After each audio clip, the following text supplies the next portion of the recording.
আমাকে এই এলাকার বিদ্যুৎ এবং পানির সমস্যার বিষয় নিয়ে একটা রিপোর্ট করতে গেছিলাম লক্ষ্মীশ্বরীর ডিবিপাড়াতে। সেইখানে সকাল 7টায় আমি বের হয়েছি, একটু হাঁটতেছি, আমার ডায়াবেটিস আছে। একদল লোকে দূর থেকে কেউ ইশারা করছে, একদল লোকে আসি পেছন থেকে আমার বেড়াই ধরে আমার মোবাইলটা কেড়ে নিতে চেষ্টা করছে। যখন আমি মোবাইলটা কেড়ে দিচ্ছি না, তখন আমার কাপড় টাপড় ছিঁড়ে ফেলছে, টাইনে হেজারে নিয়ে গেছে। দেখেন আমার এখানে কাপড় টাপড় সব শেষ।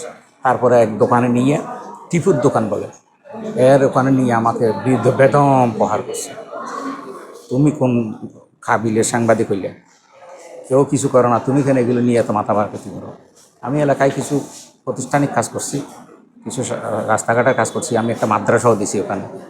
এই জেলাসি হয়ে গেছে, এই জন্য ওরা যাইয়া আমাকে টিপু, দুই মনসুর আহমেদ আর আবুল মনসুর দুইজন, তারপর আসগর আলী, তারপরে নুরু, তারপর দূর থেকে ইশারা দিচ্ছে যে ফাজুল ইসলাম, তারপরে হাকিম, আর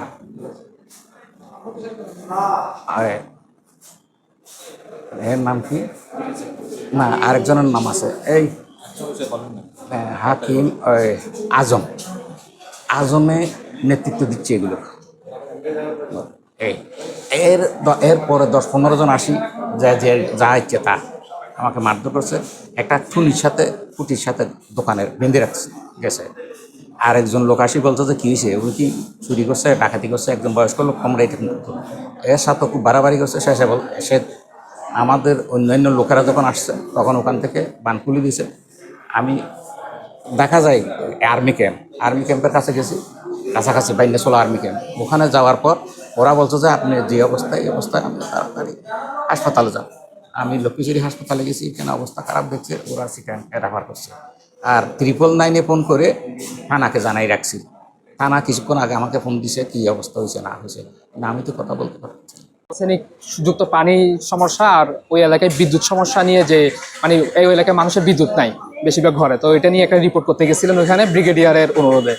তো পরবর্তীতে আজকে সকালে উনি ফজরের নামাজ পড়ে বাসা যাচ্ছিলেন, সে সময় কিছু মানুষ, উৎপেতে থাকা মানুষ এসে ওনাকে অতর্কিত হামলা করে। পরবর্তীতে লাঠি দিয়েও নাকি বাড়ি টাড়ি মারছে। পরবর্তীতে যখন অন্যান্য মানুষ দেখছে, তারা পালাই গেছে। তো তৎক্ষণাৎ ওনাকে নিয়ে ওই লক্ষ্মীশ্বরী হসপিটালে নেওয়া হয়েছে, ওইখান থেকে চট্টগ্রাম মেডিকেলে রেফার করছে, এখন এখানে চিকিৎসাধীন অবস্থায় আছে।